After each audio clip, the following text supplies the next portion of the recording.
Assalamualaikum warahmatullahi wabarakatuh. Selamat pagi. Selamat pagi anak-anakku kelas 8 SMP Budi Utomo Surakarta yang Ustazah banggakan.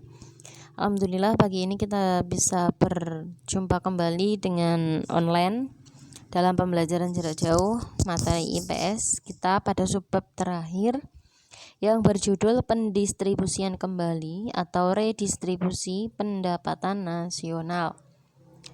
Nah, kali ini kita akan mempelajari subbab terakhir, itu artinya minggu depan kita ulangan untuk bab 3. Nanti soal-soalnya dengan Google Form seperti biasanya. Nah, sebelum kita melanjutkan redistribusi, apa itu pendapatan nasional? Pendapatan nasional adalah total nilai barang dan jasa akhir yang dihasilkan oleh suatu perekonomian dalam periode tertentu yang dihitung berdasarkan nilai pasar. Jadi pendapatan nasional itu berarti total nilai barang dan jasa yang dihasilkan pada periode tertentu. Misalnya jumlah barang yang diproduksi, kemudian harga jualnya berapa, dihitung.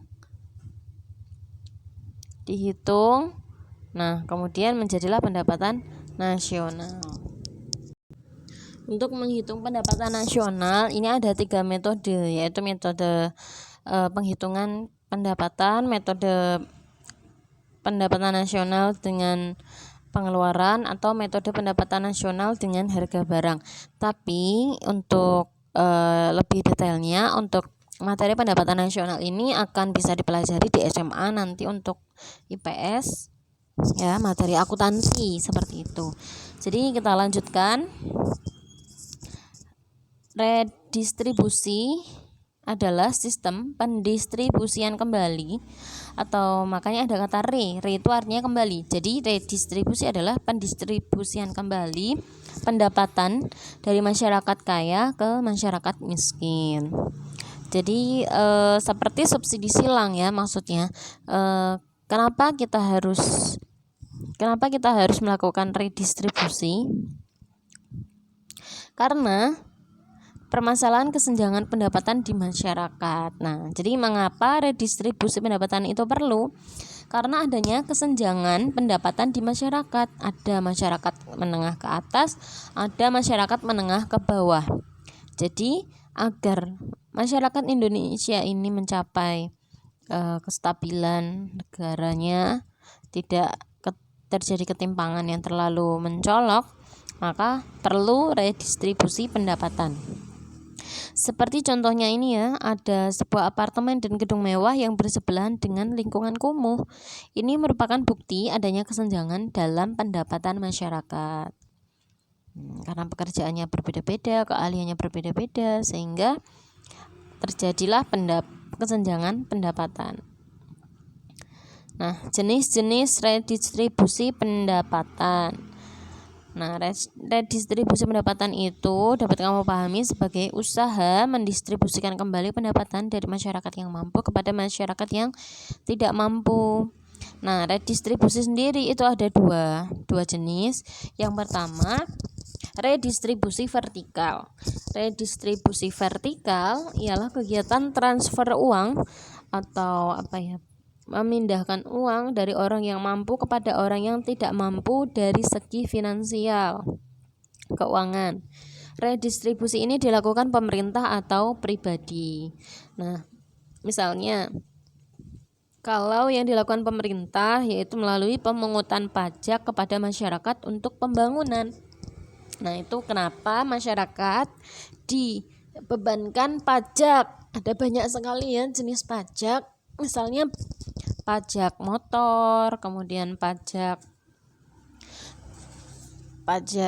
misalnya barang mewah, kemudian pajak penghasilan dan lain-lain, pajak barang, kemudian ada sekali banyak jenis pajak. Kalau secara pribadi, misalnya penggalangan dana untuk korban bencana alam melalui lembaga kemanusiaan atau secara pribadi ya, seperti yang dilakukan oleh sahabat-sahabat kita menggalang dana untuk misalnya bantuan kepada Kalimantan Barat dan Sulawesi yang sekarang di Kalimantan yang sekarang ini dicoba adanya musibah banjir dan juga ada gempa di Sulawesi, seperti itu. Kemudian redistribusi horizontal. Redistribusi secara horizontal ini merupakan transfer uang antar kelompok, misalnya dari orang dewasa ke anak-anak, dari orang yang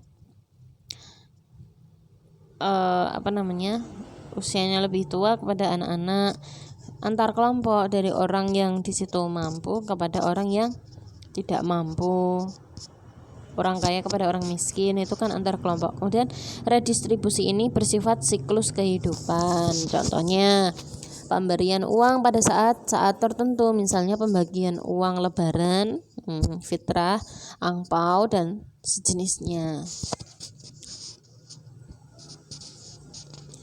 Nah, alur redistribusi pendapatan ini analoginya seperti ini. Misalnya kita membeli barang di minimarket. Nah, pajak dari barang tersebut masuk ke pemerintah. Biasanya kan ada PPN itu ya. PPN-nya berapa persen? Misalnya 5%, ada yang besar itu 10%. Pajak yang kita bayarkan itu masuk ke pemerintah, kemudian dari pemerintah disalurkan dalam bentuk subsidi untuk bahan bakar atau harga tiket kendaraan umum. Nah, ternyata kita membayar pajak dan pada akhirnya juga kembali ke kita dan juga atau masyarakat yang membutuhkan. Seperti itu. Jadi sebenarnya kita membayar pajak itu ya kembali lagi kepada kita, dari kita untuk kita. Nah, program-program pemerataan ekonomi yang dilakukan pemerintah dalam upaya untuk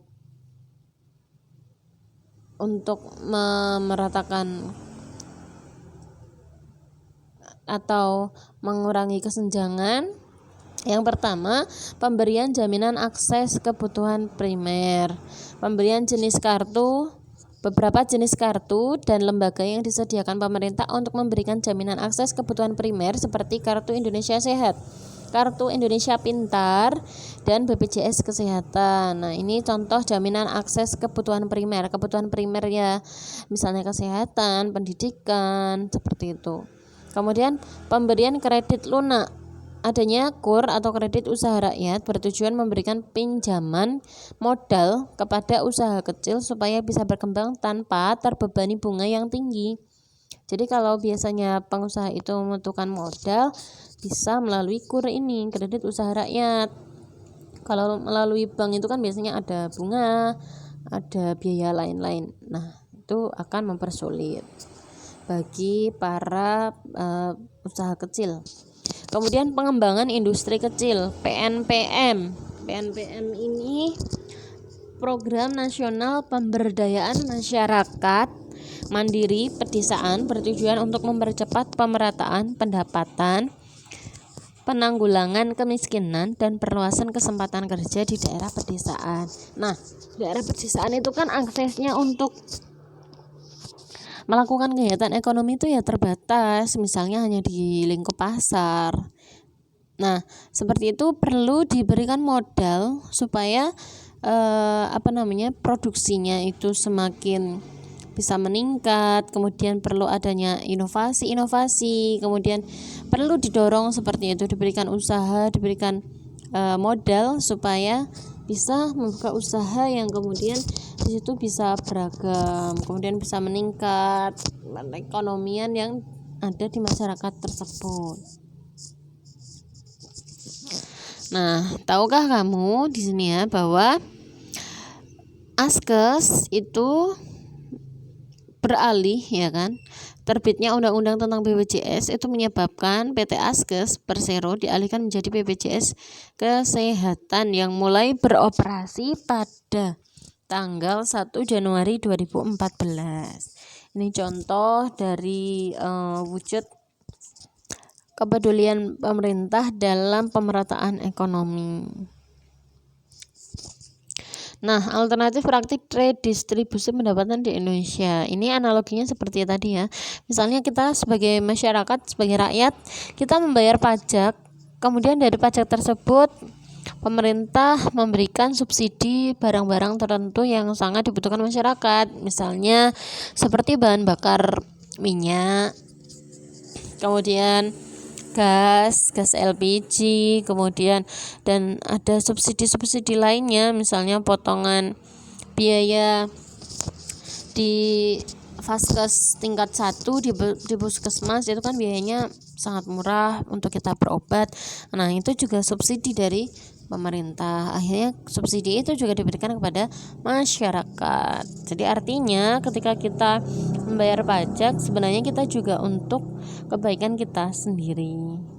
Dan sebagian yang lain memang digunakan untuk misalnya perbaikan jalan, pembangunan jembatan, kemudian pembangunan jalan tol, untuk fasilitas-fasilitas umum seperti itu. Nah, ini tadi materi tentang redistribusi pendapatan nasional sudah.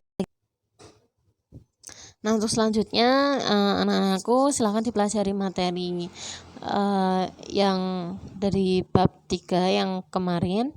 Untuk minggu depan kita ulangan, jangan lupa belajar. Sekian dari Ustazah. Alhamdulillah, jazakumullahu khairan atas waktu dan perhatian anak-anakku semuanya. Jangan lupa belajar, besok kita ulangan. Sekian dari Ustazah. Alhamdulillah, jazakumullahu khairan. Assalamualaikum warahmatullahi wabarakatuh.